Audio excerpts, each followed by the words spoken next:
we're using AI to train our own AI models.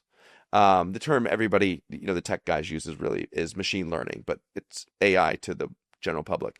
So we're doing really, really next level things with unique data sets, unique models, solving problems in a unique way from capture through distribution.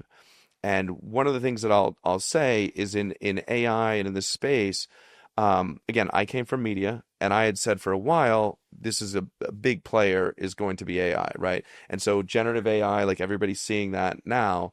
And I said a couple of years ago, I'm completely getting out of media because in a few years, 70 to 80% of movies, TV, and commercials will actually be done with generative AI, right? And you're seeing that now. Like you see tons of content with AI, right? So I think I was right about that. But the key point after that was there's one thing in the world that will never beat generative AI, ever. You know what that is? Nope. No. Well, you were one of them. You were a pro basketball player. Okay. So sports.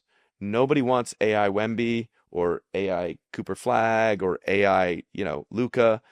They want the real deal. Okay, so let's talk about what's next. I know you guys are always advancing the software. There's new features out there. You're doing something different. You're doing something I love more than any app that I've used. So I'm a believer.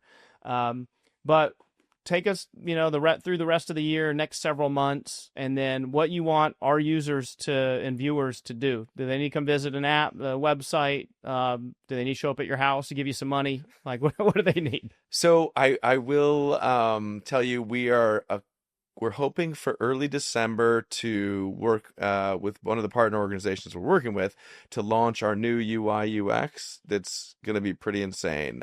We've shown some people, actually gotten an advisor out of it who loves it and was even working on something similar, but sees the benefit for this. I got a sneak long-term. peek. Looks good. It looks good. Yeah.